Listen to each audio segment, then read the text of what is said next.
Now, you will hear, if you haven't already, the Republicans saying, oh, well, they put a clean bill up to provide, to demand voter ID for everyone, and all the Democrats that love to just let anybody vote didn't vote for it.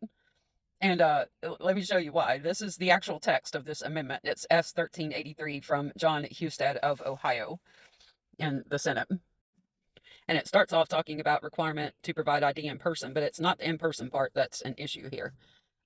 Because they actually change it for the better for the in-person stuff by saying, we'll accept, driver's license, we'll accept military ID, we'll accept, these basic provisions other than a passport only if your name is different from your birth certificate. But keep in mind, this is talking about showing up to vote. This is after you've already registered. You have already submitted your documents to show who you are. But this is the part that's really interesting and hypocritical from what I understand about the rest of this SAVE Act. Starting on line 17, individuals voting other than in person. Well, I thought that part of the SAVE Act was that you weren't doing mailed or absentee ballots at all anyway. So why would you have an amendment to change the requirements for that? So unless that has changed and has been knocked out a part of it, which I would find hard to believe because that's one of the things that Donnie keeps saying, well, you just can't have the mail ballots. And that's what I want. And so I find it hard to believe that they have removed that provision entirely. So we're already off to a bad start.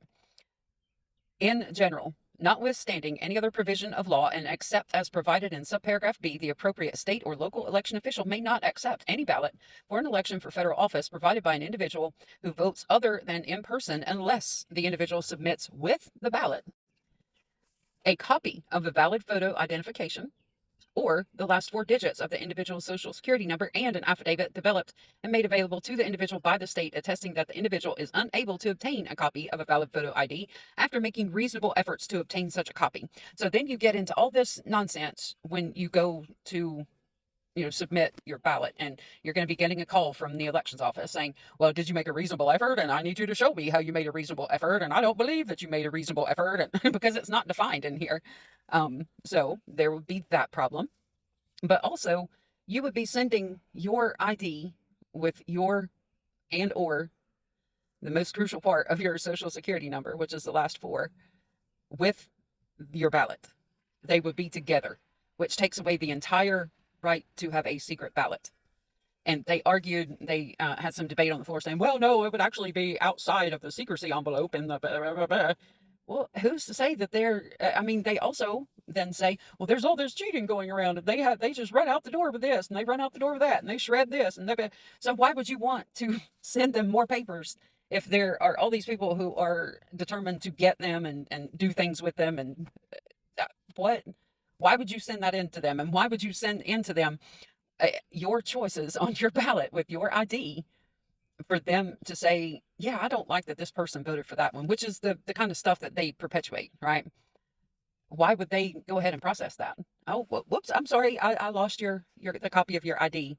Oh, well, this person that voted in a way that I didn't like. Oh, darn, we don't get to cast their ballot because they didn't get that done right. That's where we would be then.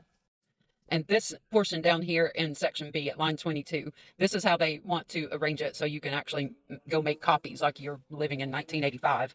Providing public access to digital imaging devices with respect to each state, the appropriate state or local office or official of the state shall ensure to the extent practicable public access to a digital imaging device which shall include a printer, copier, image scanner, or multifunction machine at state and local government buildings in the state, including courts, libraries, and police stations, for the purpose of allowing individuals to use such a device at no cost to the individual to make a copy of valid photo identification. So now you have to have all these state and local agencies go spend money on copiers that they probably don't have because they're not funded like the Pentagon is, and set it up out there and have somebody who is in a job in those buildings have to sit and babysit it all day with people coming in and out, trying to use it, tearing it up. Oh, it's out of paper. Oh, it's out of toner. Oh, it's out of this. And what year are we in? And even on the floor debate, when they were talking about it, they made it clear. And in here, we're talking about a valid state issued motor vehicle driver's license that includes a photo and expiration date, valid state issued ID card, on and on. Make a federal ID card and be done with this shit.